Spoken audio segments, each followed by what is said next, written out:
I've been expecting you.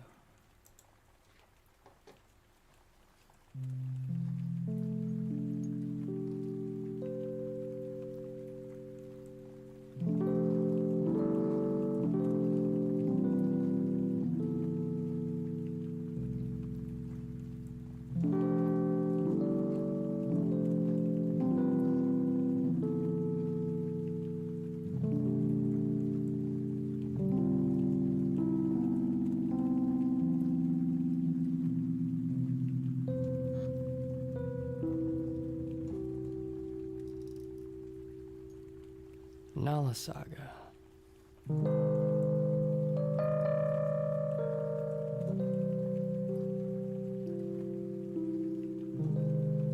An orcish epic.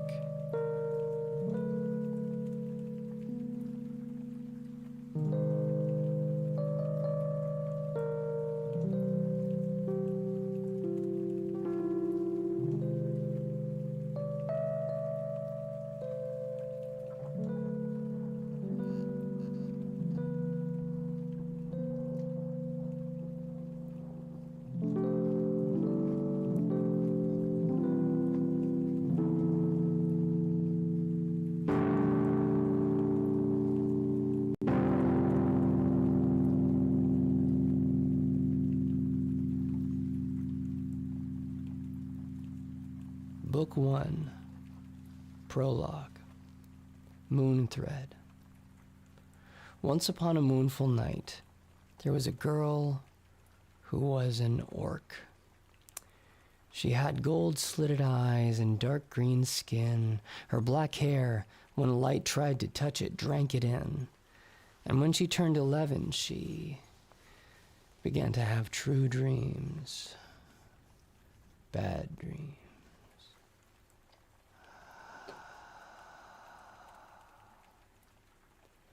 Multhren, o dagrapok gathmurgu, agmukla ok wanini ba oja ok org. Agiari zal ua slidit sich, nga agiari zal ua segani gri, nga agiari zal ua lagleth nul. Vel agshe zal ua lagleth gulil zalva, agil ua ugruji nga. Vel agdor o waninya waiga ogana. Agiyumir oja sa rayu.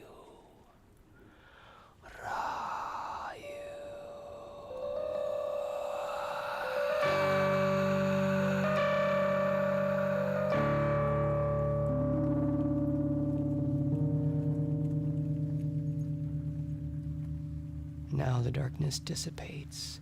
It's day it seems. Thump thump she dreams. Half dreaming, half awake she sees a boy. He's racing in between tall, barren birches and is no, she thinks. I don't see him. I am him. I'm seeing through his eyes like always. Feet pound, thump, thump. Trees flitting, thump, thump. His heart is racing in her ears. Breathless, he's hungry. His eyes are colorblind and hers are not. Tonight he hunts. Tonight he's playing hunter. Thump, thump. Thump, thump.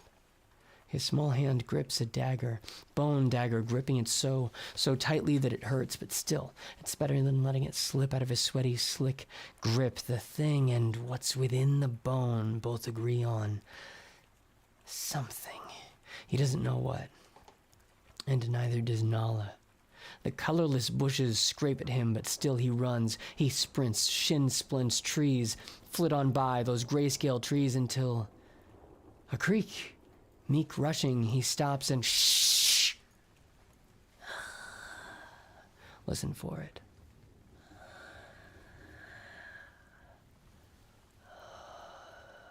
The moon hums. Shh.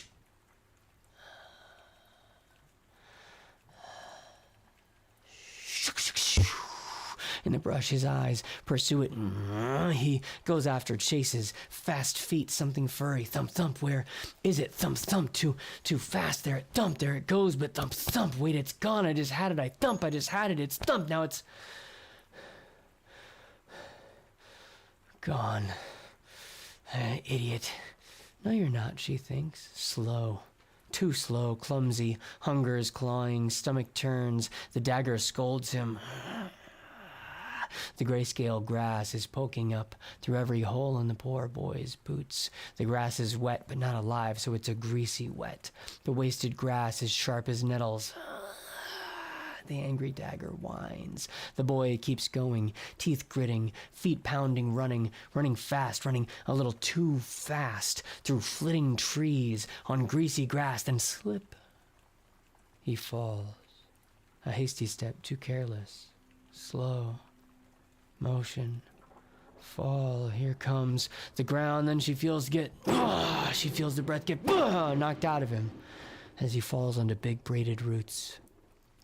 Only then does she feel his pain bloom. He wants to scream, but he can't yet. And even if he could, who would hear? I would, she dreams. He scoffs, then writhes and rolls onto his back. He wants to give up. The dagger won't like it, but he lets himself anyway. Let it punish me. He braces, but it doesn't. To his surprise, it goes quiet in his hand. For just a moment, the dagger lets him lay there. He looks up and sees, so near, a mountain. A mountain the dreamer knows, but he does not. Hey, wait, dreams Nala, is that Mount Wraithwood? I know that place. How did you get all the way over? Shut up, he screams out loud. She does. Even the wind joins in terse silence. I'm sorry, he says meekly. She wonders if he means it. Neither of them notice the strange thing at first, but the dagger does, and it hisses. Snaps the demon. Like a viper, Nala's spirit flinches and backs away. As his pain begins to flower, he squeezes the bone dagger, but the dagger can't. They both know the dagger can't heal till it drinks. It glows. It glows. The bone dagger glows as red as quenched revenge. His mind goes to the furry thing that got away. Everyone knows what happens next. No, thinks Nala. But the boy says fine. She feels his eyes close as please. He lets the demon in. He lets the demon in.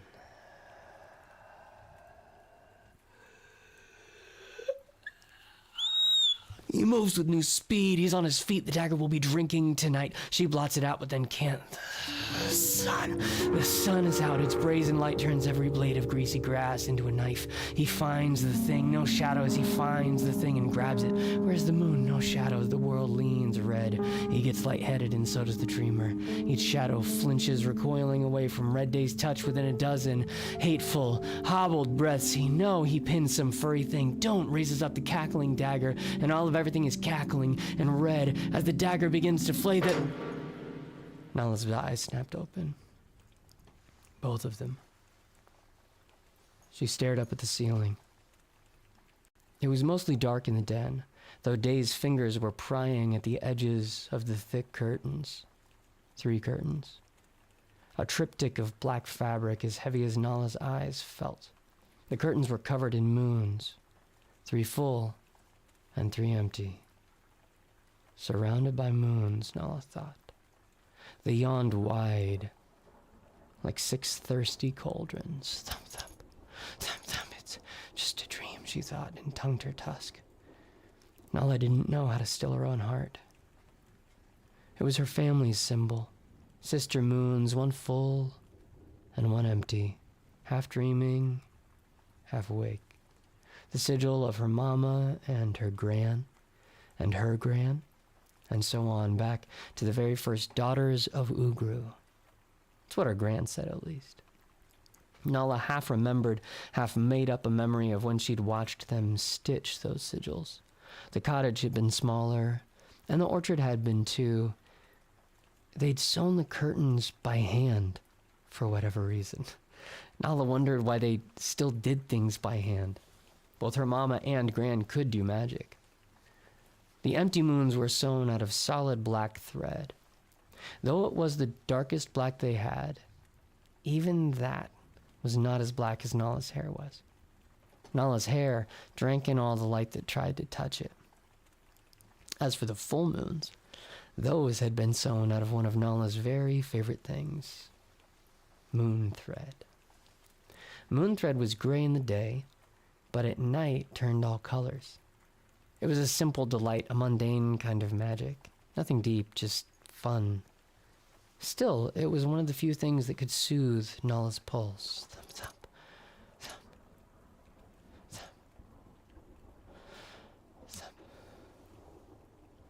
Sometimes she stared at those curtains all day, studying the colors as they changed instead of sleeping. Sometimes moon thread changed quickly, like hummingbird wings. But tonight, all the colors went slow, like the soil that breaks to give way to a little spring sprout. Thump, thump. Nala's hair fanned out all around her, like tendrils of a dark halo. The curtains seemed to hum. Nala's eyes felt sudden blooming heaviness.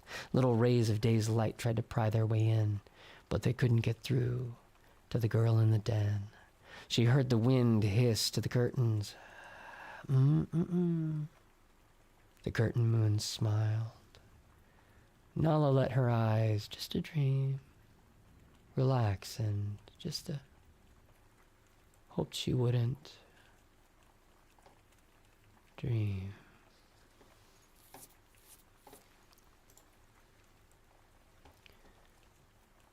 Book 1, Chapter 1.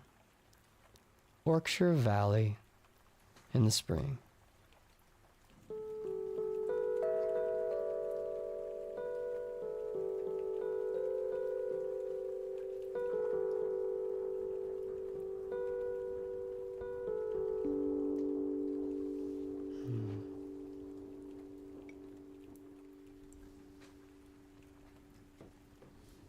That was so many years ago, the old witch said to no one.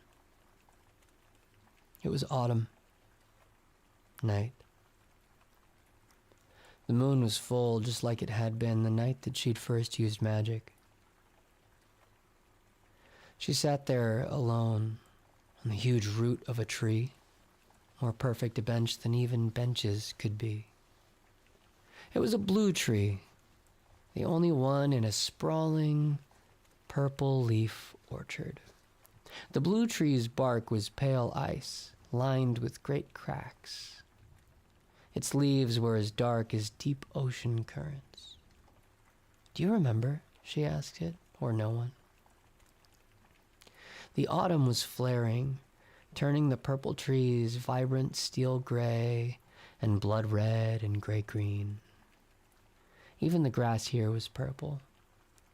The budding fruits were not yet gold. The ever-purples held their muted hues. Only this tree was blue in that place. Do you remember, Yorkshire? The old Orcish woman's voice was husky, rusty, a little used. The moon was full, and both her eyes were drooping, nearly closed, like crescents, not really looking at anything they saw. She put her palm against the tree and listened to it. Listened close. Listened for a thing she knew might not be there at all. Her palm asked.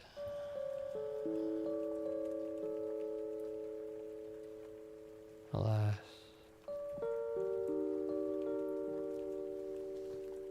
No answer. She kept her hand there, though. So many lifetimes ago, said the witch. Yorkshire Valley in the spring. I remember everything. The old witch smiled. The roads were alive like a web, all speckled with dots of dew, and purple trees bore golden apples. Golden cherries, too, do you remember? No? No answer. So, alone, she sang.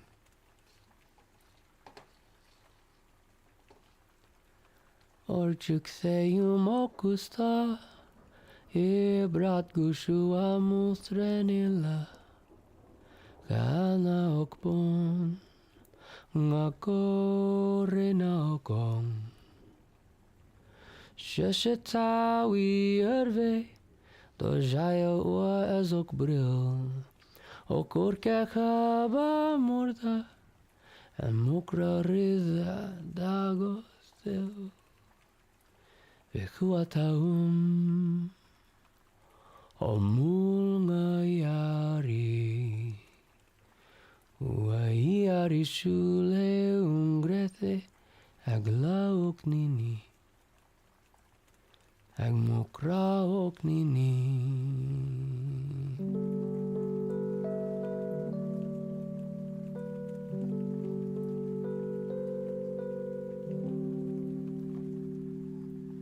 Yorkshire Valley in the spring means moonlight rinsing everything, full as a coin and dry, dry as a bone. Purple trees rustle, the wind's got a chill, a memory of winter, there's frost on the sill.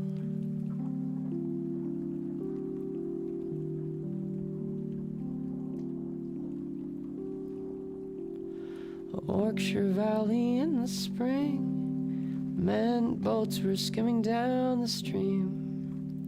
Magic in each living thing, magic in the way we sing. What did we sing? The cedars were swaying.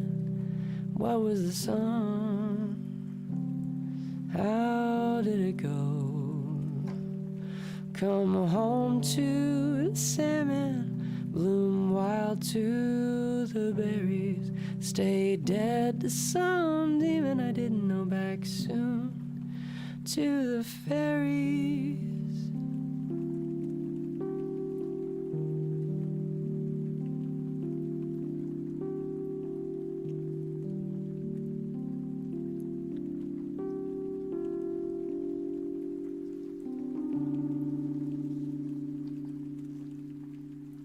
Yorkshire Valley in the spring means moonlight rippling in the clean, bubbling stream.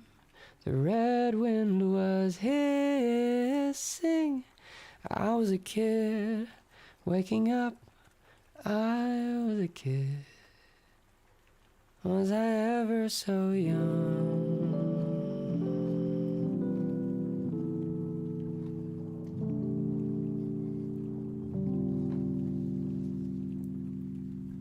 That's how Nala would remember it. In those days, the early chapters of her life, Yorkshire Valley was a peaceful place. It was the kind of place that was wet year-round, but the air never got humid or heavy. Summers were brief, and each season saw rain, but Nala didn't mind. Everyone knew that she was a rain dog. Nala's house was up on the east side, in an orchard on a mountain, overlooking the valley. The full moon hung low and yellow, peering out from drifting springtime clouds. Nala grew up sheltered and bored. She came from a long line of sorceresses, but her magic hadn't happened yet. Perhaps it never would, she couldn't help but think. It was a sour thought, and Nala decided to think of something else. The spring of that year was a weird one. The normally noisy house, sequestered in the sprawling, semi-wild orchard at the foot of a mountain, was quiet. Nala's mama and her Aunt Kyrie went on the road together every year, but this time they brought the whole house along. Aunt Kyrie's 4 daughters and Nala's 2 sisters. Nala used to wonder if her family had some kind of curse because all the men in it had died. Nala's papa was dead. Both of her sisters had different dads, and both of them were dead too.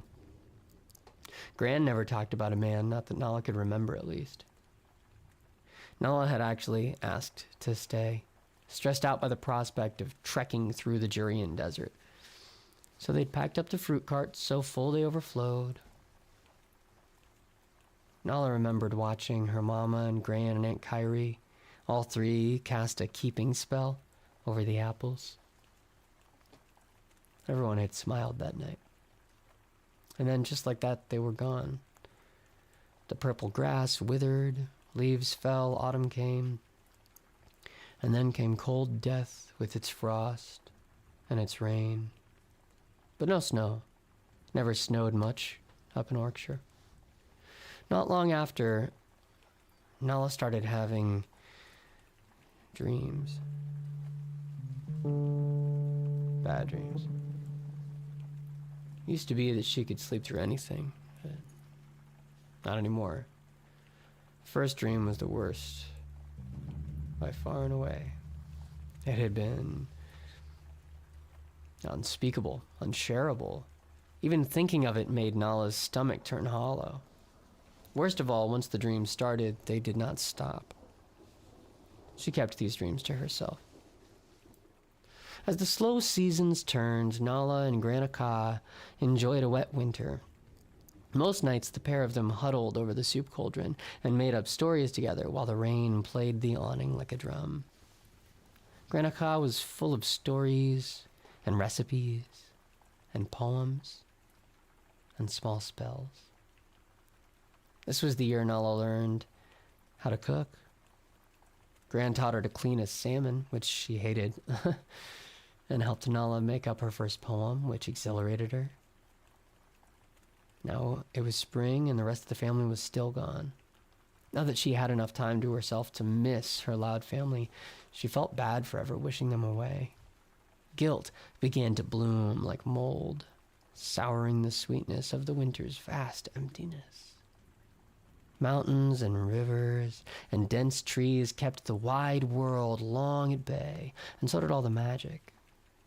There was magic in the flowers and the fruits. The Yorkshire tulips whispered forgotten secrets to the purple ridge daisies. There was magic in the birds and bugs and bitter winter wind that bites long after winter's gone. She learned so many things that spring, but wished that Gran had bothered to teach her some magic. Nala didn't want her only power to be having bad dreams. Beautiful night, her Granica said, and Nala snapped out of deep thought. Book 1, Chapter 2. The Werelight and Other Spells. Beautiful night, said Granica. Gran's voice was full of reverence as she gazed up at the moon. Uh-huh, said Nala, only half listening. It was night, so not much light came from the sky. The light came from other places. The cook fire burned red beneath the bubbling cauldron of stew. It looked like slop, but smelled like salvation. First meal's done, Gran said. Nala looked up and watched Gran dip 2 fat soup mugs into the cauldron to fill them. The mugs were homemade, like most things in Nala's house. Both cups were crafted from the same streaky clay, and both cups had the same lip for sipping on soup. But that was where the similarities ended. Gran's mug looked elegant and was glazed a smooth gradient of dark green and bright blue. It turned teal where the colors crossed, and it had 2 handles. The mug was so symmetrical, so balanced and beautiful and easy to hold, it could have been sold in the market. Nala's mug was Nala-sized. She had painted it herself, and it was covered in spatters of every color she could get a hold of. Now, that was way back when she was a kid. Well, a little kid. Back when she was 9, a lifetime ago. 11 felt so much older than 9. Smells good, Gran said. Nala agreed, but she was in a bad mood, so all she did was grunt. The full moon was right behind Gran, silhouetting her. She used a pocket rag to wipe the lip of Nala's mug clean before handing it over to her. Here you go, Gran said. and served herself. Let's eat as we walk, come on. Can't we just wait? Nala whined. Up, Gran said, blowing on her mug to cool it. Up, I said. We've got a long walk now. Nala didn't bother to hide her disappointment. She didn't like being rushed. But once they were walking, it didn't take long for the soup to be cool enough to eat. And once she'd eaten, Nala's mood did brighten. Better, Granica said, smiling. Huh? Nala said, mouth full. Gran gave a look. Who knows you better than me? Nowhere near hangry, Nala. Nala smiled and shrugged. Rather than answer, she took a gulp and put a little hop in her step. There were other colors, too. There was yellow light from the moon, descending to the clouds to the edges of all things. Nala imagined that she could feel the moon's light, illuminating each of her own shape's edges. The moon was her favorite of all the goddesses in all the old stories. The stars were out, but those endless pale twinkles gave no light at all. Not really. What light did make it down was a whisper of blue, a distant note beneath a tapestry of purple and gold. So bright, Granica said, looking up at the moon. Nala got an idea that made her smile. Hey, Gran. Mm-hmm. Can I have a wear-light? Asked Nala. Gran smiled and nodded and held her soup with one hand. Nala loved this part. Gran put her palm on Nala's forehead. Close your eyes, she said. Nala did. All right, young lady, Gran said grandly. 9 breaths, if you would. Nala began, but no. Start over, Gran said. Too fast. Back to 1. Nala rolled her eyes. None of that, snapped Gran. Come on. Magic works 2 ways. I know. Nala sighed, but stood still. Gran raised an eyebrow. Are your eyes closed? Nala shut her eyes. Good. And now, 9 breaths. Slow. No rushing. Nala huffed and started over. 1.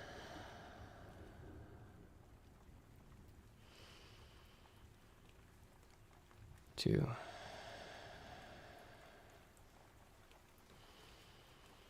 3. A swell of something swelled up from the ground. 4.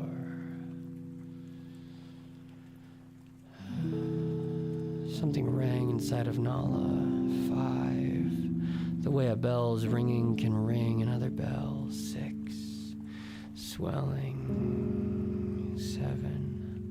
Blooming. 8. Gran's hand came away, but the energy still bridged them. And then, on 9...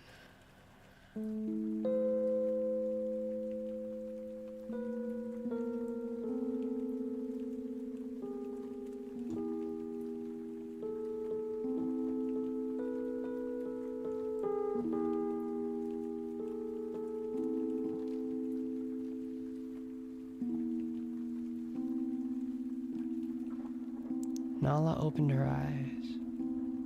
The wear-light was lit, hovering in front of Nala's head, bobbing just above. It was a floating ball of heatless flame.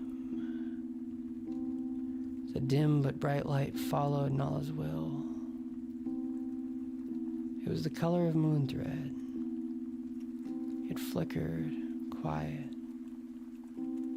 The moon was bright, and when those 2 lights met, the mellow flame flew through every color on its way to the end of the air.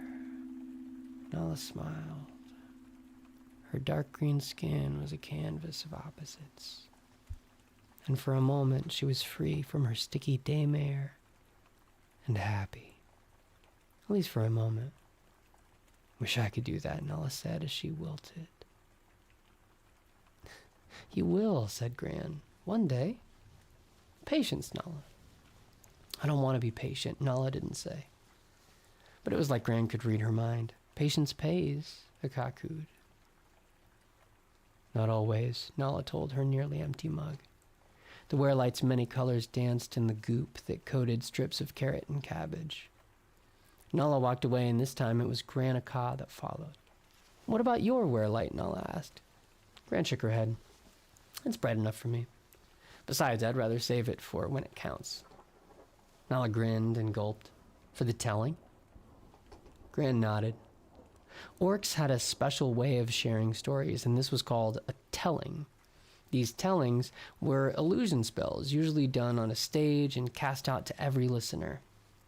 And at each season's festival, in Orkshire at least, there was a chosen teller. This year, that chosen one was Aka Dagmor. Gran Aka had been a sorceress of some renown and even infamy, but she never did big magic anymore. Nala only got to hear stories. She'd seen her Gran do petty spells, green singing, cut stitching, little things like that. But Gran Aka took pleasure in the mundane kinds of stories. Magicless poetry, stick fires, things like that. But now, this night, Nala was going to see a proper telling. And though she'd never seen her Gran weave tale spells, Nala got the feeling she was going to be impressed. You excited? Nala asked. Gran's eyebrows went up, webbing her face with creases of excitement. Been a long, long time since I've been in front of a crowd, so yes, excited. At the very least, I get the feeling this will be a night to remember. As they walked, the moon bobbed, ducking behind trees and stealing brief peeks of the scene. They came to a sharply slanting hill. The grass grew patchy and the trees thinned. As the orchard receded into the distance behind, the valley unfolded below and before them. The werelight flickered over purple grass. As they passed, a crow cawed from its branch. Nala flinched. Just crows, Gran said. Yeah, murmured Nala. Just crows. It's murder, answered. A flutter of feathers followed overhead, close enough to make Nala yelp. The werelight went upward, blinding some of the crows, enough to send them shrieking skyward. As the crows ascended through dense purple leaves, a swarm of bats fluttered awake. And bats, cried Nala. And Gran just laughed, completely unafraid, utterly casual. The bats stippled the moon on their way to the crags and caves of the north. There were no trees or flowers there. Not even grass grew on that stony northern range. The crows descended westward, down into the valley, flapping toward the torches of Market Town. Come on, said Gran, all playful and light. Let's follow the crows into town. Nala could see the whole valley laid out below, clear as a map. She saw the waste mounds and the many fields of the grain witch. She saw the butcher's hut and the tanner's. The two huge horse ranches dominated the landscape, beset with barns so big they seemed like massive cedar cathedrals. Way down in the heart of the valley, campfires were roaring under the glittering stars. I can hear it from here, Nala marveled, both impressed and put off. Suddenly, admitted Gran quietly, I feel a little nervous. Nala looked up at her Gran, and the werelight cast flowing light on Gran's face. You're going to do great, said Nala. Gran laughed nervously. Some furry creature flitted noisy by. Nala flinched, eyes fixed on the sound. She recognized it as the critter from her daymare. Blood matted its fur on one side. Its little family caught up to it. It was the only parent of the pack. The wind rolled through the leaves and startled the critters. They scampered away, gone as quick as they had come. What is it? Gran Aka asked. She looked where Nala was looking, but the creatures were already gone. Nala nodded. Sorry. Sorry. It was nothing. They went on. Nala thought about the boy from her daymare. Had he cooked the creature that he'd caught? She wondered if he knew how to cook. She hadn't until a moon or so ago. Something told her that they were about the same age, so... She wondered if he'd cooked it wrong and gotten sick. Nala did that once, not so many days ago, and if he didn't have enough pride... Look, Granica said softly. Nala snapped out of it. They had been walking, but the time had disappeared, almost like she'd blacked out and her body had been moving independently of Nala's will. The pair was now strolling across the flat-bottomed sprawl of the valley, with the hills and the orchard and Mount Wraithwood now far behind. "What is that?" Gran asked. "What's what?" Nala asked. Then she looked where her Granica was looking. Market Town's lights looked different now that they were up close. The moat was high, and the gates were up. Both bridges were open and swollen with the weight of 100 orcish bodies, orcs of many colors and ages and sizes. But Gran was pointing at a big blob of something, a sprawl, that crowded in around the gated town of Orkshire. Nala scratched her head, and the wearlight curved like a finger of light. Nala said, "Wait, is that... are those tents?"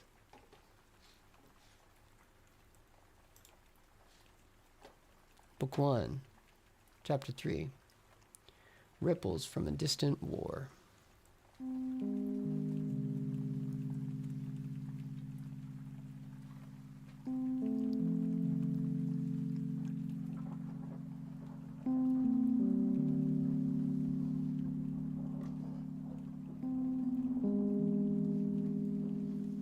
The fireworks were magnificently terrifying. Beyond the yawning gate, Market Town was all light and music and aroma and heat. Outside of town, though, night gloomed, grim and vast.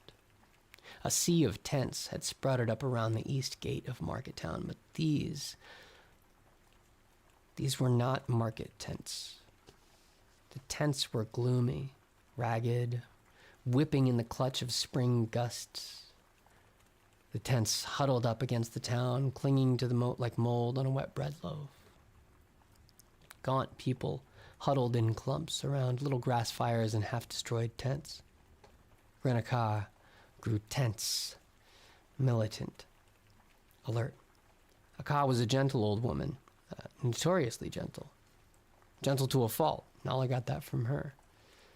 But in an old life, Aka had actually been a soldier. A warring witch. That's what Nala's mama said anyway.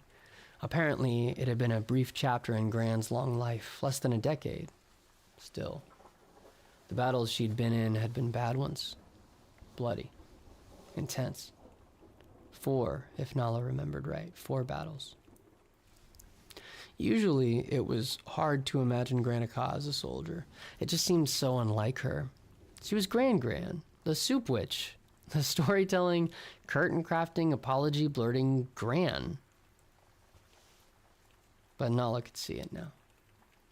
Gran was edgy. She gripped Nala's hand a little too tight, and Nala refrained from complaining. "Strange," Aka murmured. "What's strange?" Nala asked. Gran shrugged, looking pale. "Just so many people. But no magic, no wear-lights, no... I don't feel anything from any of them. Very strange." "Huh," said Nala. "Weird. Why is that?" Gran shrugged, eyes nervous. "Could be a curse." Nala gulped. "What a kind of curse?" "There are as many curses," Gran said, "as there are flavors of flowers. Some of them take magic away, some forever?" Nala asked. "Some," Gran whispered. "These things happen. Usually in war." War, Nala thought, feeling sick. "Have you ever cursed anyone?" Nala asked. Aka thought about it before pursing her green lips. She looked down at Nala. "Some." Nala studied her Gran then. "Have you ever cured a curse?" Nala asked. Gran was about to answer when an explosion of flame rent the quiet apart. Aka jumped, flinching, and squeezed Nala's hand. "Ow," said Nala. "Sorry," Gran muttered, though she did not loosen her grip. A few crowds cheered within Market Town's tall gates, and Nala's eyes went to a miraculous spectacle of fire twisting higher and higher above the town, up toward the clouds as if to try and tickle the moon. But there, between the town and them, hundreds of hollow-eyed strangers stood solemn among the tents. Their eyes did not go to the fireworks. No, they rested, fixed on Nala and Aka. "Stay close," Gran whispered, and kept her grip tight. Nala tongued her sore tusk. They were close enough now that Nala could make out faces, expressions, cheekbones. As she looked, her mind went elsewhere. It drifted to the boy from her dreams, so starved that his lungs burned when he breathed. She felt it. She felt it almost every night now. War. Most of the faces Nala saw were blue-skinned orcs with white or red eyes. Some of these strangers had light skin, the shade of pale sapphire, forgetting how to glitter at the moon's touch. War. Others had dark blue skin, almost blue-black. One mother was so dirty, Nala couldn't tell the color of her skin, or her clothes, or where one ended and the other began. The woman stared out into nothing. She held her sleeping youngest in her arms, while 3 older kids clung to her cloak. So many dry lips, Nala thought. So many scabbed faces. For all their worry, Nala and her gran passed through the tents without event. Only when they finally made it to the East Gate drawbridge would Nala let herself breathe out. "You all right?" Gran asked. "Uh-huh," said Nala, trying to convince herself. "You?" "Uh-huh." The full moon was risen. There were other werelights now, all of them tethered to locals. For every local, there must have been 36 refugees, maybe more. Nala's werelight flickered and swelled above her head, strangely swollen in the moon's mellow glow. They were deep in the crowd, shoulder to shoulder with so many strangers. The crowd got so thick around them that it was hard to change direction. Nala gripped Gran's hand with both of hers. "Should we try Southgate?" Nala said. "It looks less crowded." "What?" said Gran, cupping her ear. I said it looks less crowded." "What does?" "Southgate." "Oh," said Gran, looking. Then she giggled. "Too late." The tents disappeared behind a thrush of pressing bodies. The wooden bridge beneath Nala's feet creaked and groaned under the weight of too many feet. The crowd carried them. From the furthest northern foothills to the mage riders in the south, every family and face Nala knew seemed to be there that night. Every family but hers. It's just that this time, those familiar faces swam in a sea of strangers outnumbered 9-1. As Nala shuffled under the town's gate, swept onward by the crowd, she looked up.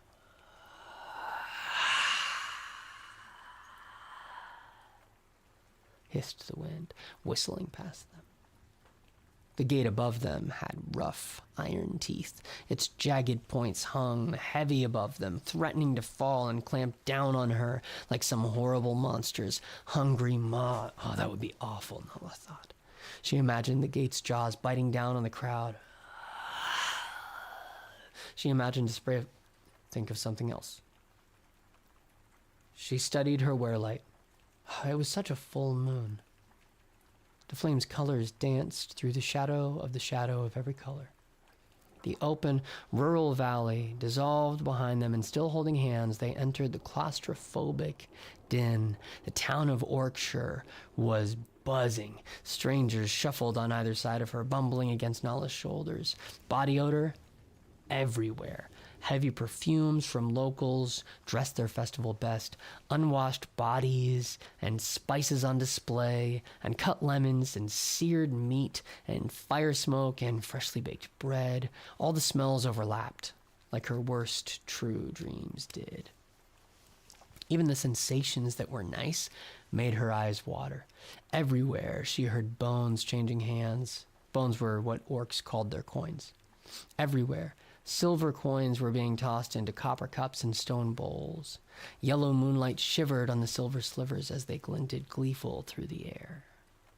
More orcs than she had ever seen before.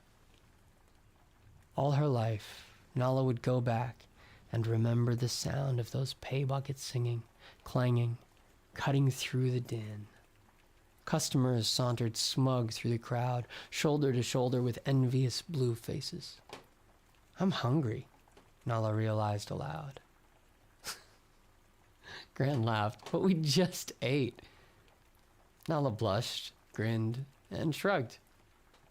Nala followed Gran's eyes to some couple, clinking their cheap clay cups together. Ting! They were children to Aka, but grown-ups in Nala's eyes. Fine, said Gran, shaking her head. But first, Gran is going to need some scrumpy. This art is by Jess Tyree. Big fan. This made it real. This is her at 11. Book 1, Chapter 4. Coins, Cups, and Ghosts. There was a signature liquor where Nala grew up, and it was called Scrumpy. It was strong, and it was strange, and it was very popular. In Yorkshire, all the apples were gold, so the Scrumpy looked like mead, and tasted a bit like it too. As her Gran traded coins for a clay cup of the stuff, Nala smiled. Not at the smell of it, which made her nose pucker, but because they used her family's apples to make the stuff. In a way, it was theirs too. Or at least, they were a part of it. She was a part of it. Nala herself had picked those apples.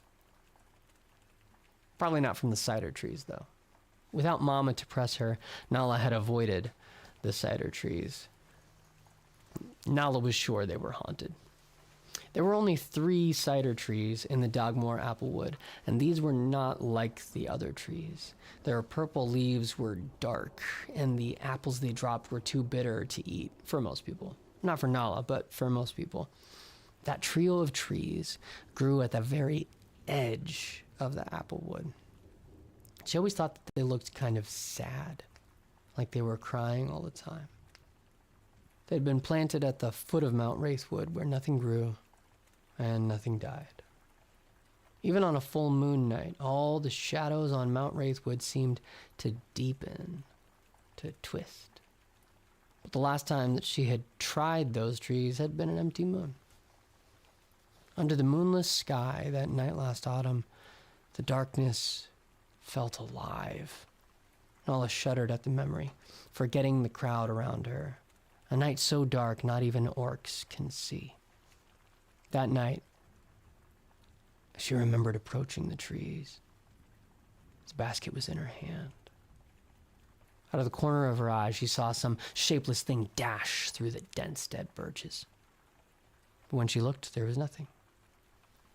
Then, Nala heard voices, animals, whimpers, whispers, howls, growls, owls that screeched, and the crying coo of a dying dove, yet all she saw was empty mist.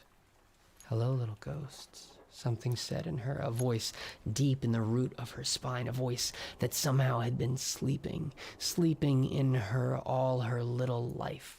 Nala didn't think much of it. In the grip of her empty moon fear, among the trees, 2 eyes flashed open. It had no body. It had no body that she could see. The eyes seemed to float on the darkness's skin. Both eyes were bright as full moons, the eyes of a creature not made of mere flesh. Nala's head split open with noise. She clutched both ears with both hands and dropped the basket. An army of animal ghosts shrieked and wailed and shouted within her, gripping Nala with the same kind of terror that she only felt in her very worst dreams. She ran.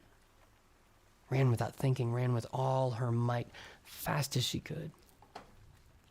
She got tired, but her fear wouldn't let her stop. Her shallow breath hissed, shrill in her own ears, all the way back to her house. After that, Nala decided to spend her autumn in the friendlier shadows of friendlier trees, closer to home and less sad. But that was seasons ago now. Why Nala thought of it, she couldn't say. She let go of Gran's hand so she could pay for some scrumpy. If there was ever a chore to skip, it was that one. That year, Nala had just tossed in apples that came bruised off the branches of less creepy trees, and the boy from the Scrumpy stand never seemed to mind. As Gran took her first sip, it didn't seem like she minded much either. Nala grinned at her, and Gran grinned back. "Hold this," Gran said, handing Nala a single coin. "Oh, what is it?" "Made just today," Gran grinned, as she sipped her clay cup. Nala turned it in one hand, as Gran took the other. "Onward?" asked Gran grandly. "Onward." All the western tribes traded in bones. Each tribe had its own coin, but they were always made of silver. True silver, too. Nala found herself wondering, where do you get so much silver? Once they were in a quieter place, Nala decided she'd ask Gran. As a rule, bones were blank on one side, which was called the coin's heel. On every coin's face was a symbol. The faces on bones were as different as the tribes that minted them. Some orcs put complex sigils on their bones. The Nor made bones like that, beautiful patterns that are hard to describe, wrought with the finest of magics. Some bones were inscribed with orcish letters on the face, simple to replicate, and easy to do well. The distant merchant tribe of Ebulir marked each face with the rune of its current ruler. The Sebuluri bones were all marked with 2 arrows, and Orlathia bones tracked the same years as humans. 421, year of the Lich, though 419 was the last minting year that tribe would ever see. Even the more savage tribes traded in bones, always of silver, all their heels blank. The bones of the Guthrie were scrawled with crude fire, and the Snowjaw's bones looked just like cracked ice. The Yegoro were laziest. Yegoran bones bore just one single mark, an undesigned gash on the silver coin's face. Yegoro was a long, long ways away on the other side of Ugria, so not many Yegoran bones made it to Orkshire. Even so, Nala knew Gran had at least one back at home. Granica had been collecting bones since she was a very little girl. She had one from each place she'd been, and she collected them in fistfuls from every merchant tinker that came through Orkshire Market Town. Orkshire bones were not crude. Another name for Orkshire was the Cradle of Magic. They kept the ways and relayed the stories. So Nala was sure that Gran would have 1 or 3 stories about the first bones, or how bones were made, or some obscure thing about why they were silver. In Orkshire, they still had a in Orkshire, in Orkshire, they still had a coin witch, and she took pride in their tribe's symbol, a snake encircling an open palm. The snake and the palm were 2 omens of Ugru, the goddess of the moon, the goddess of shadows, the one who merged with all the world. As Nala let the river of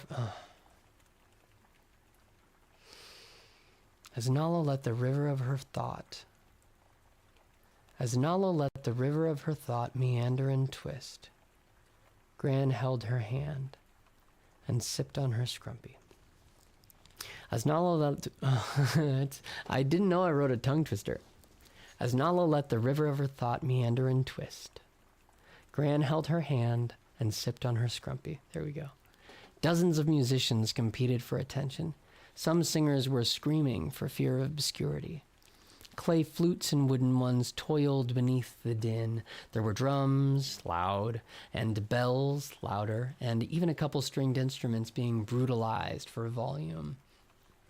In a corner of town where the crowd was a bit thinner, a blue-skinned kid played on a harp.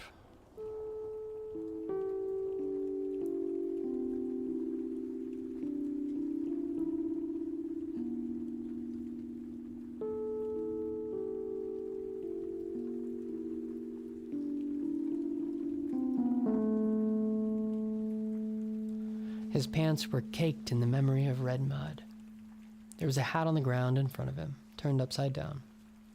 It was a floppy hat, made of some pillowy material, made for being seen in. It was torn up and limp as a rag. Once it must have been splendid. He was an excellent player, especially for his age, even younger than Nala. Most of the strings on his harp were, most of the strings on it, the real world creeping in. Excuse me.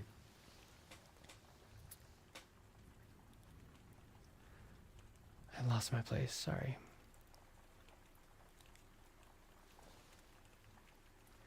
In a corner of town where the crowd was a bit thinner, a blue-skinned kid played on a harp. His pants were caked in the memory of red mud. There was a hat on the ground in front of him, turned upside down. It was a floppy hat, made of some pillowy material, made for being seen in. It was torn up and limp as a rag. Once it must have been splendid. He was an excellent player, especially for his age, even younger than Nala. Most of the strings on his harp were broken, splaying off the upper bridge, so the boy only had one full register to play in. They had to get closer to hear. The boy's music was sad, not festival music at all. Maybe that's why no one listened. There were no words. His eyes were clamped closed. He was lost in the music, so Nala shut her eyes too and let herself sink into it.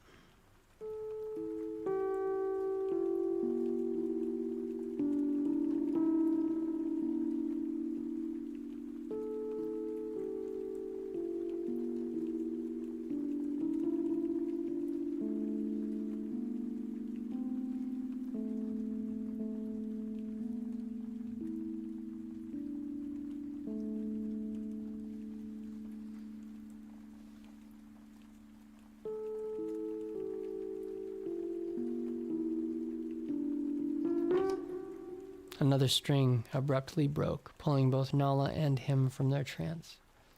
When he stopped, Granaka began clapping. She beamed down at the child. He flinched and looked up, surprised that somebody had been there and listening. Beautiful, transcendent, Gran said, as she dropped a handful of glittering bones in the hat. The moon lightly kissed the coins, and they glinted yellow as they fell. The boy smiled so wide it looked like it hurt. His two front teeth were missing, and his tusks were just now teething. Thank you, he cried, picking up the hat. He cradled his harp in his armpit next to his heart, and Nala realized just how small he was. Thank you, ma'am, thank you. Akka just laughed. Eat something. Yes, ma'am, he said, bowing. Of course, ma'am, as you wish. Thank you, thank you. And when your full share. But he had already disappeared, gone before she had a chance to change her mind. He called me ma'am so many times, said Akka, acting grumpy, drinking scrumpy. She was close to the bottom of the cup now. Can we afford that? Nala dared to say. Gran shot a look at her sideways. You're 10, she said. Nala scowled. 11, she corrected. Right. So you let me worry about what we can and can't afford. All right? Nala went meek. Okay? The wind changed. Good. You only get to be a kid once. Gran sniffed the air, turning her head toward the smell. You smell it too, Nala said. Gran smiled down at her. You still hungry? Always, grins Nala. Tigrishes? Nala nodded. Tigrishes. Nala's excitement made her wear light flicker and dance above her head. Grishes sounded perfect, smelled even better, and they always got food for free on account of Grish having a huge crush on Nala's mama. Not that Nala knew this at the time. She was only thinking of the food. Sounds delicious. Gran drained the last drop of her cup. Let's go. And they went on.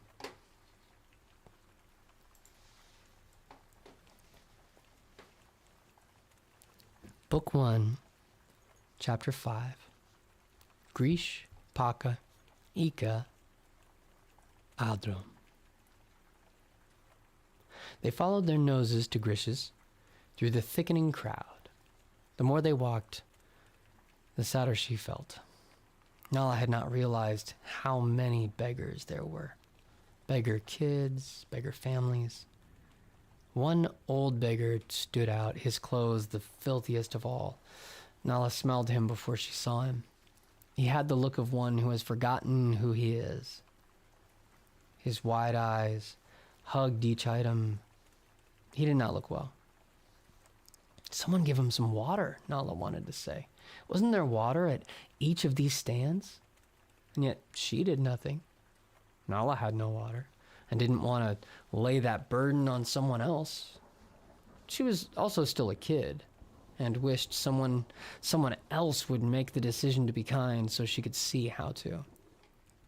If she was more honest with herself, she would have admitted that she was afraid of him too. The begging man's eyes lingered on each thing. His fingers nervously, constantly tugged at the frayed hem of his jacket. He made eye contact with her, which made Nala realize that she'd been staring. She quickly averted her gaze. Grish was working hard. The butcher was a big man, tall with broad shoulders. He wouldn't have a gut for many years to come. He was always scowling, but Grish had kind eyes. His skin was light green, his eyes a bright blue. He wore an apron of thick black leather, and tonight it was splattered with animal blood. There was a huge line at his stand. His grill stone was full and he was working alone. The smell of good food sold itself. He took someone's order, scowling from the stress alone. He turned to parse apart a long, lean loin of something. Cow or horse, probably. "It's busy," shouted Gran, sidling up. Someone in the line yelled, "No cutting," but Granica pretended not to hear. When Grish looked up, his scowl melted. "There you are. I was wondering when you'd be by." The butcher used his shoulder to wipe the sweat from his forehead before chopping 3 times. Bang! Bang! Bang! The beggar wandered over, nearly unseen. Nala watched him pluck a half-raw flank from the grillstone, slick as an eel. Grish looked where she looked and saw the beggar a moment too late. "Hey!" Grish shouted. "Hey, get out of here! Thief! Thief!" It wasn't wrong, but the quick thief was gone, and a part of Nala was happy about it. "Scum," grumbled Grish, itching his beard against his shoulder. Then he gave one final chop. Bang! "You want some?" he said. "I'm waiting here," said the next customer in line. Grish ignored them and was already gathering up freshly done flanks before Gran could respond. "I can't pay for all this," said Aka, face drained of all color. "Pay for what?" grinned Grish. In one smooth motion, he handed Gran 2 towels full of food. Then he flowed back into his work without having to stop. As he replaced the empty spaces with raw flanks, the flesh sizzled loudly against the grill stone. Aka tried to hand it back, holding it in the air for him to take. "Next!" Grish shouted, facing his irritated customer. "What do you want?" Aka gave a grumpy sigh. But Nala's delight was naked on her face. She had already opened the towels to see horse steak and pulled chicken. Every towel had been prepped with a little dry loaf, and on each loaf was a slather of butter. "So good," Nala said, mouth already full. They went on. Nala and Gran passed the 3 warring weavers, flustered with business at their respective looms. All 3 occupied the same corner, and they were constantly in competition. Well, usually. Not tonight. Now that they were all 3 making money, they didn't need to be so cutthroat. "I wonder how long that'll last," Gran said, laughing. They sat and did some people watching. Nala must have gotten that from her Gran without ever having to learn it, because as they sat there, they looked like little clones of each other. Nala saw a singer lose heart and a farmer find a lucky bone lying on the ground. She watched the old map witch for a long time, an old orcish hag named Ika. Ika had been in the war with Aka, and that's most of what Nala knew. That, and that Ika was mean as acid. The old witch had 1 eye, and both of her tusks were damaged. The left one was cracked, and the other had been seared clean off just above the lip. She stood before a cart, which served as both her business and her bed. It said in old paint, "Ika's Maps," but to Nala's eye, the cart was just slinging her junk. Ika's Maps 300 bones, no bargaining, no apes, go back where you came from. 300 bones was a preposterous amount of money. You could buy a warg for less, her mama had once said.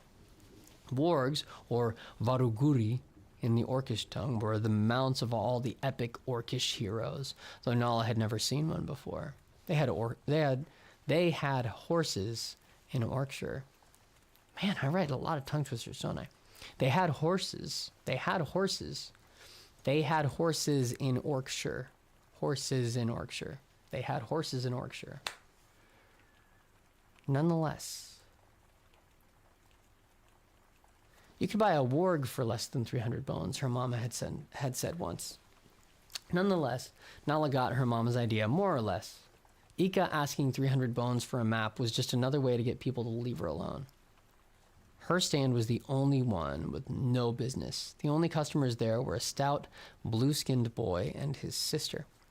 The boy was wearing glasses, which was strange, because Nala had never seen anyone with glasses before. The boy was inspecting a map that was bigger than he was. He was Nala's age, but much taller and a little chubby. The boy's tusks looked more grown up, too. Nala tongued her own tusk. Patience, I guess. He was out of earshot for Nala, but her curiosity seemed to give her some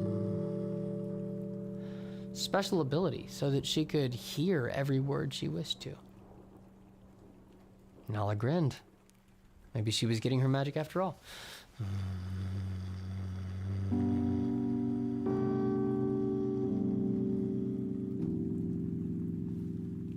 The witch flinched. She began to look around.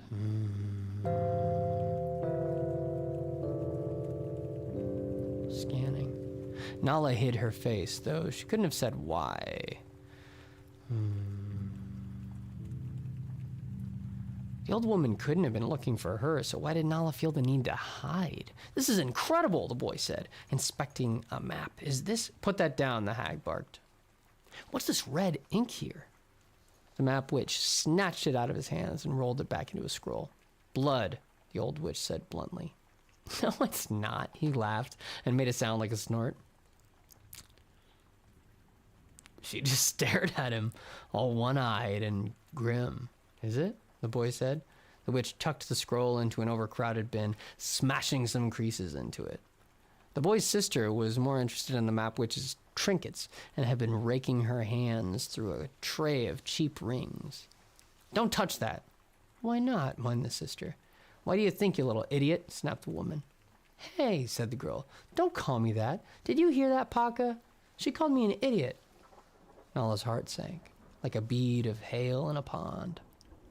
Children, cursed the witch, as she took a long pull from a bottle. You're not an idiot, Paco whispered to his sister. I know that, said the girl. He itched his eye beneath the glasses. That's when Nala noticed a huge bruise around his eye, turning his dark blue skin almost black. He picked up another map. Wow, he said. Can we go? Whined his sister. You gonna buy it or not? The witch needled. Me? No, the 11-year-old boy said, laughing. No, I wish. One day, but... Well, I'm something of a map maker myself, you see. A cartographer, the hag corrected. What?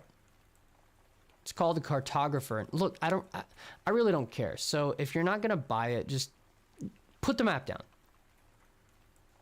He did, but continued to look around. You ready? Said Gran. Huh? Grunted Nala. Oh, sure. She wasn't really ready to keep walking, but she didn't want to be disagreeable, so she took a bite and kept listening as long as she could. Don't tear it, snapped the witch. The boy sounded hurt. Why would I tear it? Well, you wouldn't mean to, unless you were an idiot, unless you had, 300 bones on you? Well, do you? No. Then put it down, the witch commanded. He obeyed, though he put it down slowly. I would never have torn it, Pocket grumbled. I've got clumsy feet, but agile hands, like my father always... Are you done here? The witch snapped. Nala was much too far away now, so it was a matter of seeing just how far things could go before her Her hearing went back to normal. The last thing she heard was, "Can I work for you?" said the boy. "What?" said the witch. "What?" said his sister. And Nala laughed and put a little skip in her step. "Hey," Granica said, "you stay close to me." "I will," Nala said, digging into another bite of fatty, salted pork. Some called it the Spring Dusk Festival, but that was an old name. Everyone knew this night belonged to the Green Witch. As they reached the southern district of Marketown, Nala saw the Green Witch herself. She was busy. It was her festival, after all, as it had been for nearly 30 generations now, since the very beginning of this witch's long line. "What's her name again?" Nala asked. "You don't know our Green Witch's name?" Gran asked, indignant. Nala blushed and said nothing. That's okay," Gran said quickly, immediately regretting her wrath. "That's okay, that makes sense. Her name is Thigu. Thigu Gabni Orbotrugi." Nala nodded like she understood. "She's not going hungry this year," grinned Gran. On this night, this witch and her daughters and her cousins and aunts did more coin in business than they ever would again. This was what they spent the whole year preparing for, and the women were giddy with stress. The crowd pressed in on them like the hungry mob that it was, as it became clear that there wouldn't be enough grain to go around till the fall harvest came. Even the refugees had enough bones to buy bread, it seemed, though where they got the coin from was a mystery to Nala. In truth, the Green Witch would walk away with more money than she could figure out how to spend. That summer, food would be far more valuable than money. But Nala didn't know that yet. Not really. It was only a whisper of a dream, of a feeling, a wisp of air in her belly, a hiss of the goddess that slept in her spine. Near the very end of Marketown, they came to an area with less shops and more money. This was the buying crowd. No more hawkers, quieter too. The huts were more elegant, old families, old money. Even out here in the deep northwestern country, you could tell where the money went. First, they passed Adro, the jeweler. He smiled at them, but they didn't talk. He held out a pillow, covered in rings, for a pair of young girls to giggle over. Adro's jewelry was set up just outside of his front door, with a little green tarp as an awning. The tarp was made of cloth, and he put it up every night, whether it was going to rain or not. Adro was one of the few male mages Nala knew. It was as rare as witches were common. Adro was tall and thin, the lankiest orc Nala had ever met. The old man had to hunch just to get in and out of his hut. His goatee was going white beneath his smiling tusks, which he kept in excellent condition. His long fingers were crowded with rings, sometimes 3 to a knuckle. They clashed, too. Bands of gold rubbed edges with silver, emeralds kissed loud rubies, and quiet gray-purple amethysts matched the shade of the trees. All the colors of his gaudy gems danced in the moonlight. He had so many rings, but he wore only one necklace. Adro's pendant was an Orkshire coin with a hole drilled through the palm so he could feed the string through. Only it wasn't an Orkshire coin. In fact, it wasn't a tribal coin at all. Its face showed a pair of sister moons, one full and one empty, just like on the curtains in Nala's house. She'd never noticed that before. He infused each piece of jewelry he made with some charm or good feeling. It wasn't deep magic, not by any means. But once, when she was only 5 or 6, Nala got to try on a tiara he'd set with an obsidian sphere. She remembered it well. She remembered him putting it on her head. Her whole spine had gone warm. Though she only wore it for a passing moment, Nala spent the rest of that birth night grinning like a fool, a giddy fool. The tiara still sat there, unsold. But they were far too poor for jewelry. So Gran led Nala deeper into the market. Book 1, Chapter 6. Moon, Shadow, Crescent Knife. Which ones do you think I should tell tonight? Granica asked excitedly. Nala didn't want to talk with her mouth full or stop eating, so she shrugged, I don't know, and took another bite. Maybe a scary one, said Gran. Spring is a surprisingly good time of year for demon stories, you know. Nodded Nala. Or maybe one of the small sagas. I could get grim and tell the sage at the end of days. Nala thought of the tapestries. Ugru? Nala said, then took another bite. Which Ugru one should I tell? I'm thinking I'll do 3 things in all. Nala nodded, still chewing. Maybe Cape of Stars, Gran suggested. Or Fortune's Daughter. Sure. Gran laughed. How are you still eating? Finally, at Market's End, they came to the stand of the Master Weaver. Nala got giddy and gulped the last of her food down. The weaver's cart was her favorite place in all of Market Town. Beautiful sashes and scarves were laid out on the front table. Cloaks hung up on simple wooden dummies. Even the dummies looked elegant, with smoothly carved, featureless faces, posed with one shoulder up to show how the fabric drapes over a body. But Nala's stare went straight to the grand tapestry hanging behind the Master Weaver. The tapestry sprawled wide, depicting a triptych of popular myths. Side by side, Nala saw 3 of her favorite stories about her very favorite goddess. It was Ugru, of course. In the first story, Ugru came down from the moon to take a quick swim in the sea. In the second story, she took the shape of a shadow and merged with 3 things: a tiger, a viper, and a tree. The last story was called Mother Death. Despite the title, Ugru was a minor character in that one. The hero happened to be a little girl, green-skinned like Nala, who made many unlikely friends and then died. Then Ugru came up out of the shadow and met her ghost and gave the little girl another life. It ended with Ugru calling the girl her daughter and living on happily, as deathless as the night. Ugru is Nala's favorite. All the weirdest, wildest stories were about Ugru. Evening, Aka, grinned the weaver. Evening, Gran replied. I hear you're doing the telling tonight, said the weaver. Nala tried to remember her name, but couldn't. Gran laughed and itched the nape of her neck, where the gray hairs were grayest. I am, Gran said, then her eyes went wide.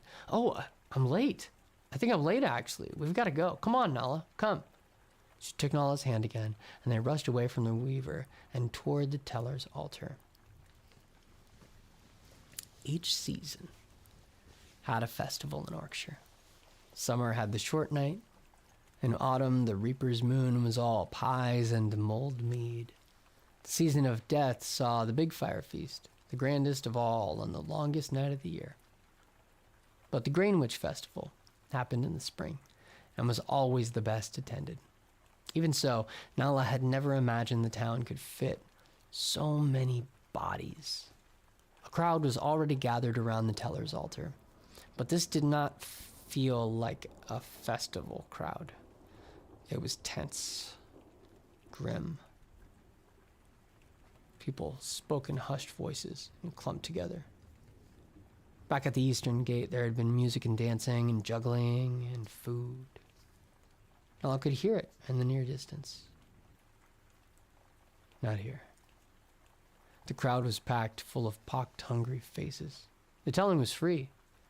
Lots of parents, but more children. Lots of grief and some anger. The Yeller's altar stuck up like a spike from the trampled dirt square. The moon hung behind it. It was a stage for one, and it was so tall it had to have a ladder. At the top, there wasn't much space to stand on. No room for a chair, not even space for a crutch. It was a stage designed to ward off over stairs. Someone rung a bell.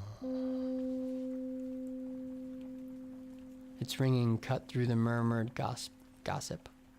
Another strike fell. And by the third strike, the crowd was utterly quiet. Even the party in the distance went silent for the ringing of the teller's bell. An orcish hag stood next to the bell. Is that? Nala began. Hush, Grant said, staring. Nala was sure that this was Ika. She could just make out the witch who held the trembling bell. Her skin was thin as paper. Rumbled Nala's belly. Ika's single eye glazed over the audience, not seeming to see anyone. Her raspy voice rumbled far farther than she should have been able to reach. Ika's voice was papery, too, except that all could hear it, and all that heard her could tell. They could feel that Ika had power. A telling moon, a sage's tomb. The seal will break, the dreams imply. Ugru below our shadow, you. May demons never rise. Ika's eyes, or rather her eye in its shadow, landed on Nala. The woman who looked at nothing saw right through her. No, she thought, not through, saw into. This woman saw into Nala's very soul. The whole crowd looked at what she was leering at, which meant their eyes found their way to Nala. Nala wanted to shrink into herself, embarrassed. Then Ika's lip curled into a smile and she laughed. It was a coarse laugh, a mean laugh. It was horrible to hear and impossible to ignore. And she turned her back and climbed down the ladder off the teller's spike. She laughed all the way down and stalked to where she sat. The crowd shuffled uncomfortably. Granica stood up awkwardly and began to walk toward the spike through the sea of anxious faces. Blue-skinned orcs and green orcs, too. There was a woman in town who was from one of the red tribes, but she was getting old now, and all orcs go gray after a certain age. Granica got to the top of the ladder and looked out at the crowd. Not the introduction I expected, Granica said. There was a smattering of laughter, but that somehow cranked up the tension even more. She licked her lips and went on. Three tales I have for you. 3 tales tonight. They call this place the Cradle of Magic, but I am lucky enough to call it home. So, welcome ye weary, yes, welcome to Orkshire. 3 tales from my childhood, 2 myths and a legend. I hope you find the truth that hides in each small moment that I've captured here. Breathe with me now. There was still silence, but it was different. The silence was softer now. The cloud of grief gentled itself into a mist. The spell was beginning. Granica took 9 slow, long breaths.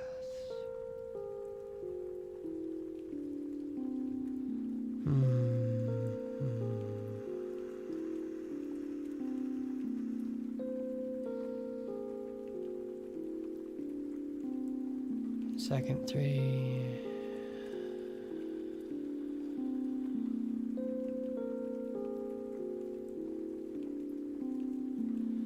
Third 3 breaths.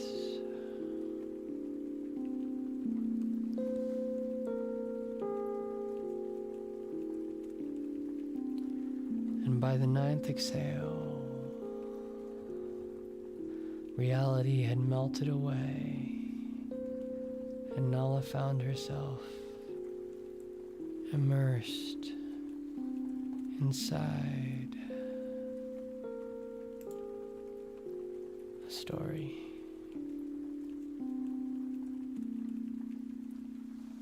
Before there were 3 gods. Those gods begat 3 little gods each, but then those parent gods disappeared. In time, the 9 little gods made life and our world and living things like us. The one who made the orcs was Ugru, who loved us, loved and loves. She plants a flower in each daughter's shadow, even yours. Who knows what makes such flowers bloom? But the one who made the humans was Ung-Ra, and he hated them because once he made a woman for the purpose of loving him, only she did not love him. So he cursed her and all humans. No soul, no magic, no hope. No hope, no hope was his curse. And because he was a god, this curse came true. That was when the gods began to take sides against each other. The angry god's face turned into that of a demon, and as that demon was born, malice emerged from the great tapestry. And all the world that they had made was changed by hatred.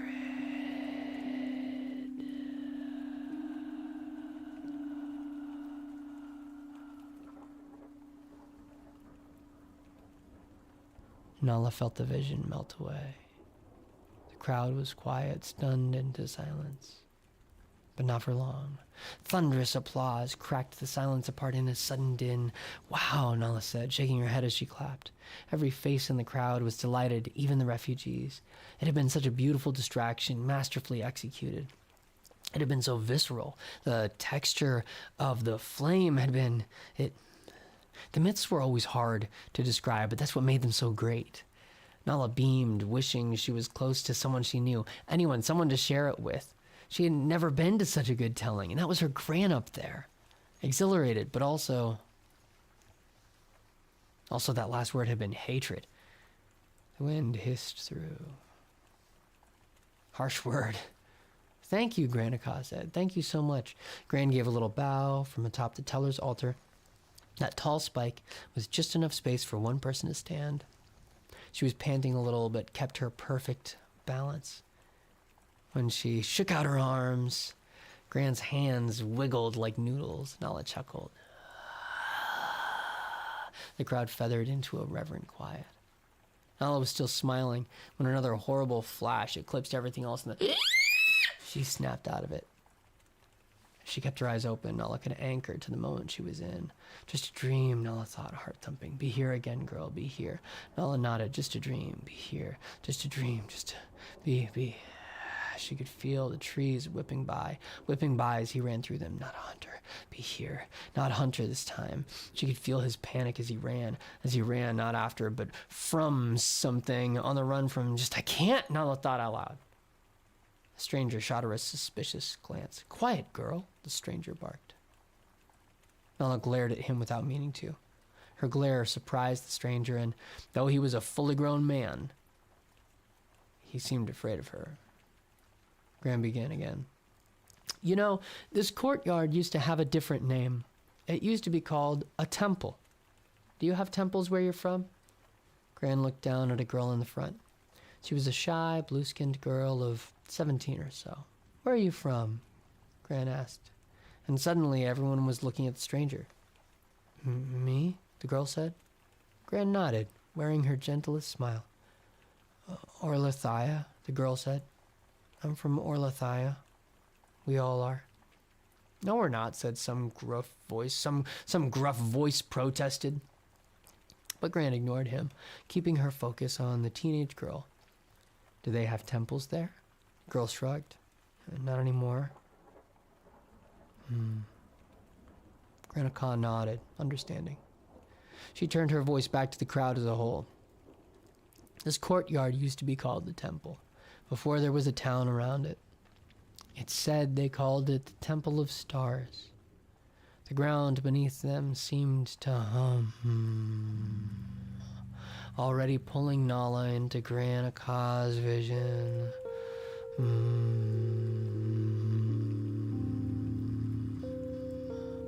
And that's because this is the place where we orcs, all orcs, got our first magic. Ung-Ra, the one that was the sun, was first to take a mortal shape. Ugru, the moon, first mother of the orcs, was last. What shape to be? What shape to be? Ugru could not decide. A bat was quick but weak. A tiger fierce. Or maybe something wise, perhaps an octopus that has 3 hearts and many minds. But oh, to live so brief a life. No. Another. Something like a shadow. Oh, yes. She took the shape attached to other shapes, catching on to every bat and bear and trout. She merged against their shapes, rode roads and rivers wild.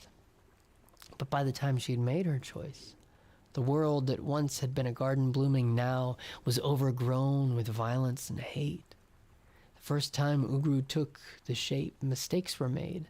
As she descended, it was pirates that spotted her and chased her, followed her across the waves as if she were some trophy whale. 3 long years. The first 3 years, they chased the goddess, cannons blaring from sea to sea to sea. They loosed their cannons and cast their nets and caught the shadows in the jagged waves of Orkshire Bay. It seemed then, all those eons ere, the goddess would meet her first end early. But as she came to what would one day be the shores of Orkshire, there were 9 sisters who knew the pirates already and hated them. The sun was a long way away from this cold valley, and storms had long forsaken her. But even so, all gods then gone, by the sheer luck in the game of fate, the sisters 9 came upon Ugru in the net. While wailing, they cut her free, this weeping shadow. They took her in, and when the pirates came, the sisters brought all their cunning to bear. They used their agile boats to bait the heaving pirate's hull into the shallows, and when the apes came pouring out of the wreck, they sliced with swords and shot oiled arrows flaming at the orcs' homes. She's ours, and now you're doomed, the same as she. They showed no mercy, and the orcs were weeping. Ugru wept as well, but when she wept, the darkness grew sticky and loud. The shadows on the jagged rocks grew hungry and opened up their maws. They ate the ships. The pirates went down screaming. Each ship sank into the jagged rocks, and all the stragglers ashore were ended. The pirates drowned beneath the bubbling shadows. "You saved us," said one sister. Said Ugru. "You... me." She smiled and merged with every daughter's shadow, giving each of her protectors a gift. 9 pieces of the night, a cape of stars for each of them, and that is why we say that Orcish women are daughters of Ugru. That is where our magic comes from. Ugru, keep us. Ugru, below our shadow you. May devils never rise. This vision receded, like a cloth being pulled slowly off of Nala's eyes. This time, Nala was the first one to clap. The audience followed her lead. Nala loved Ugru's stories the best, and this one had been even better than the first one. Granika's imagining of Ugru had been, "Stupid boy, stupid, go! Close, no, left, you stupid!" Nala clenched her hands so tight, her nails drew blood from her own palm. That snapped her out of it, but still, her breath was quivering. The crowd, at least, was softening. Granika's stories were easing some of the tension in the crowd. Just a dream. "The last tale I have for you tonight," said Gran, "is about the demon." The atmosphere grew grim. She looked at Mount Wraithwood, then continued to speak. "The stories I grew up with tell," Akka began, "of how the gods were unable to kill what could not die. And so it was that they were forced to seal him. They also tell of his return." She looked out at her audience.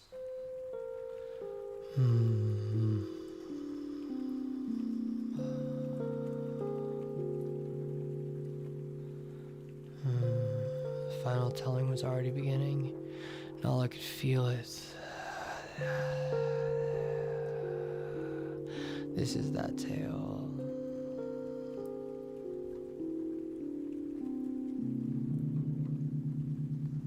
Ung-Ra, the hateful one, went centuries unchecked. The gods stood by and worried, watched as the sun god went a tyranting. But one day, it was just too much. One day, it was just too much. It was just too much. The gods surrounded Ung-Ra in a circle, all but Ugru, 7 gods against 1. Gods bled that day, and gods did die, for the sun was a fierce foe. But Ung-Ra was alone, and alone he was simply no match for his brother and 6 cousins. They bound him. He did not go quiet. Now, faster, the thing is after me. Close, I not look back, but I do, and I see it. Monster, big, shape-shifting beast, all shadows, mouth gaping, hundreds of teeth and skin and tar and feathers, and not looking, trips, falls hard, always tripping. I scramble, I turn and swipe, it claws me and swipe, clobbered at the face, can't see, it's all swipe, all the blood, can't flinches, nothing, no swipe. I was, help me, it walked away and my sleep comes like a dying dark water. It's gone.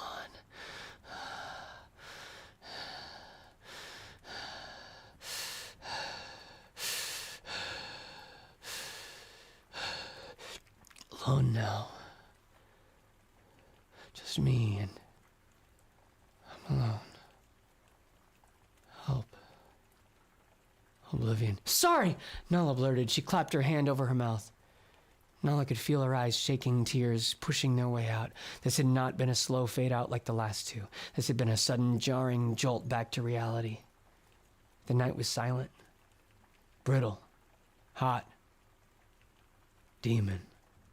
Someone muttered it. And someone else. Demon? They were pointing at a Ka. They were standing. Gran looked scared, standing up there all alone at the top of the teller's spike. Nala's slow mind told her, stand, and she did. The audience hurled stares at Gran first. Is it true, were the whispers? I don't know. No, not a Ka, she knew. But then some of the crowd began to hurl their voices. Demon! Gran, Ung-Ra, away again. Then they hurled their things. Get her! Nala wept. Get her now, quick! And watch. Gran, are you then? Then the riot began.